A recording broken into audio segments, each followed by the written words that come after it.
Hello everyone, I'm Daniel Steele and I'm coming to you from the traditional, ancestral, and unceded territories of the Musqueam people. In this lecture I'm going to talk to you about ethics of variables in public health research, and this will cover the Katikireddi and Valles article from week 12 of the syllabus. So let's get into it. So choosing variables. So Katikireddi and Valles are interested in the ethical and epistemic, and I'll explain in a moment what that word epistemic means, aspects of choosing variables. And so the idea is that variables are this basic starting point for quantitative research. If you've been involved in any quantitative public health research, certainly you've been involved with analyzing data, looking at spreadsheets, and these are all going to just be numbers that are telling you values of variables for different individuals. And so, they're what you measure when you do quantitative research. They're what gets explained, what does the explaining, and what's being predicted, and what's doing the predicting. So what variables are used can matter a lot in public health. It can matter for how successful the research is, and they can also matter for the ethics. And that's really the starting point for the Katikireddi and Valles paper, because they're interested in trying to explain how to better choose variables that are good both from a sort of scientific research perspective and from an ethical perspective. And a starting point that Katikireddi and Valles have on this is that variables in public health are inevitably going to involve a certain amount of heterogeneity because public health studies populations, and it's inevitable that it's got to group people and into categories on basis of things like health conditions, or perhaps where people live, or on the basis of some socioeconomic or demographic criteria or feature. And no matter what categories you choose, there's going to be people in those grouped in that classification that differ in many ways. So, for example, people who have a certain health condition, say like HIV, they resemble each other in having HIV, but of course they can differ from each other in many different ways besides that. So heterogeneity is just sort of unavoidable. Secondly, they note that researchers' social positions and experiences are going to inevitably influence their choices of variables. It's impossible to sort of choose variables from some sort of point of nowhere, so to speak. I mean, everyone's going to be coming from someplace. And a way of putting this in sort of fancy academic language is to say that variables are socially constructed. Katikireddi and Valles emphasize that doesn't mean you should denigrate variables or say that they're not real or they're bad. It's just to highlight the point that variables are chosen. They're chosen by people, and they're chosen for reasons in a particular social context by people who have a certain social background. And that means there's choices involved, and we can think about those choices and try to make choices in the best way we can, or in better ways than we have in the past. And in their article, Katikireddi and Valles are specifically concerned with proxy variables. So proxy variables are variables that indirectly measure something. And they're often going to be used for things that are just difficult to measure directly, maybe because it's just not easy to get the data to measure them directly, and also for things that are just sort of abstract concepts that need to be operationalized. You think of how to measure equity or how to measure health. I mean, these are sort of these abstract notions or ideas, and you need to sort of operationalize them into something concrete that you can measure, and then there are different ways that you could do that. So some examples of proxy variables include body mass index, which is just weight divided by the square of height, being used as a proxy for body fat percentage. You might have heard debates about body mass index, and there are many folks who think that body mass index is actually a very problematic proxy variable. Another example of a proxy variable, this time one that's trying to operationalize an abstract concept, would be infant mortality rate used as a proxy for infant health. So if you think of infant health, that's a kind of, and health in general is a kind of an abstract concept. Well, you might just use infant mortality rate because you've got data on that, and that seems to have a sort of intuitive connection to infant health in a population. So this is the this question they begin with: how to choose variables in public health so that they're both ethical and sort of effective from a sort of scientific or research perspective. And there's a few starting assumptions about how public health should go about this, how public health researchers should sort of make these kinds of choices. So number one, they start with the idea that public health aims to improve population health and reduce health inequities.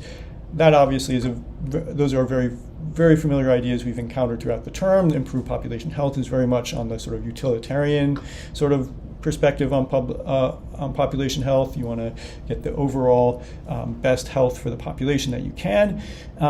And the reduced health inequities, of course, is very closely related to sort of social justice and health equity approaches that we talked about earlier in the term. In addition, Katikireddi and Valles start with the assumption that stigmatizing vulnerable populations is unethical. And again, this is an idea we've discussed earlier in the term, and I think it's pretty obvious. The last point, though, is something that might not seem as straightforward to you, and that is epistemic and ethical consequences of variable choice should be considered together. And this is a really central theme of the Katikireddi and Valles paper, so it's something to spend some time on and make sure you understand. So epistemic and ethical. Obviously, we've been talking about ethics the entire term, so I think you understand what that means. So let's start with epistemic. What does that mean? So epistemic is just sort of a fancy academic word that means having to do with knowledge. And so if you think of the epistemic, that's more like the scientific or research sides of the question of, is this a good variable or not a good variable? And so if we're thinking about proxy variables, good epistemic qualities for a proxy variable to have would include things like a close correlation between that proxy variable and the underlying quantity that one wants to measure.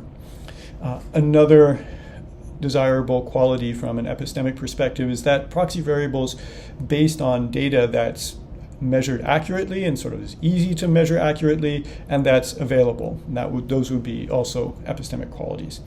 If we think of the example of body mass index, it does pretty well on the second score. It's easy to measure height and weight accurately, and that's data that's going to be found in many medical records, so it's going to be available in many places. So it's good on this score, but the concerns about it are mainly going to be on that first bullet point.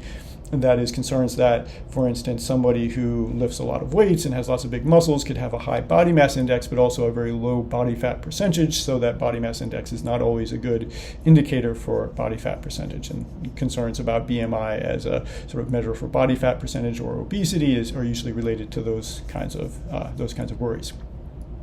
On the ethical side, of course, that has to do with what's morally right and wrong, as we've been talking about the whole semester.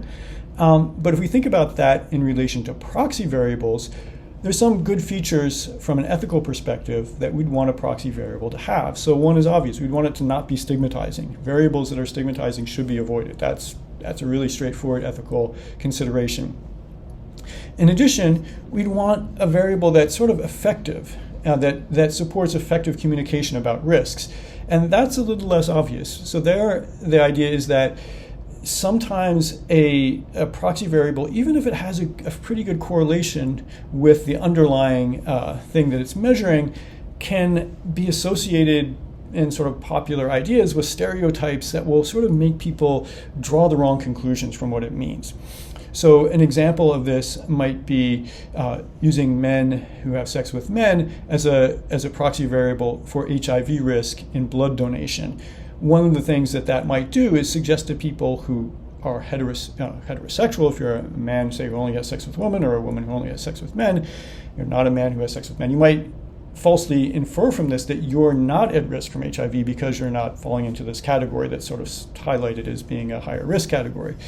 And that's related to the fact that, of course, there are lots of negative social stereotypes in society related to the category men who have sex with men. And therefore, this label can have these sort of undesirable effects in terms of communication. It can result in people drawing the wrong conclusion from this, and that's also an ethical concern. And so one of the key ideas then of the Katikireddi and Valles paper is that these ethical and epistemic aspects of a variable choice are closely linked to one another. They're sort of at what they call coupled ethical epistemic issues. That is to say, the epistemic issue and the ethical issues aren't independent, they're related.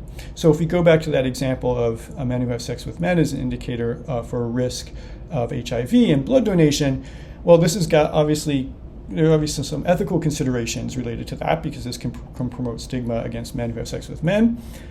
And it can also lead to sort of ignorance about HIV risk factors, because people might think, oh, this is, if I'm not in this category, then I don't have to worry about it. But that in turn, that promotion of stigma can actually have epistemic effects, because it might discourage homosexual men from, for example, getting HIV tested. It might lead to distrust with the healthcare system, and that might affect the data that's available to public health. And so that itself might turn into an epistemic or a research problem, that groups of people would avoid the healthcare system or avoid public health surveillance because of stigmatization and distrust. Okay. So this is one of the key ideas then of the Katikireddi and Valles paper, and they try to basically encourage systematic consideration of these epistemic and ethical couplings or interconnections. And they propose this sort of graphic for helping, for suggesting how to think about that. So the idea is that you could begin by, let's say, thinking about an ethically desirable or undesirable consequence of some variable. So for example, you could think, well, again, to choose the men who have sex with men as a risk factor for HIV and blood donation, well, that has a negative negative ethical effect in terms of increasing stigmatization. So that's an undesirable ethical feature. And you think, okay, now let's think about that undesirable ethical feature, increased stigmatization. Does that have effects when it comes to evidence? And so the idea then is you think of this ethically undesirable feature, the stigmatization, you start to think, well, yes, it might create distrust. It might create distrust between people who have HIV and public health and medicine. And that can become an epistemic problem, because, of course, if people who have HIV don't want to participate in studies on HIV, they want to avoid, say, public health surveillance and things like that, that's going to affect the available evidence.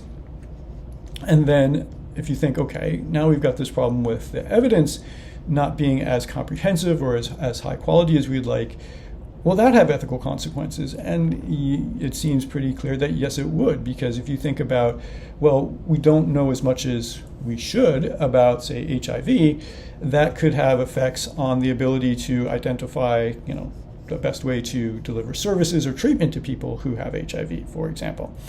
And so you could see how this cycle could go around. And this is the idea that this is in a way the key idea to take away from this paper, is to just think through some examples of how you could go around the circle. Right now we've been thinking about this in a kind of going around the circle in a bad way, that is starting with a negative ethical impact, the stigmatization that could lead to distrust, and that can affect the ability to do research, and that can mean that your research base is less robust than it would have been, and that has negative ethical consequences and so on.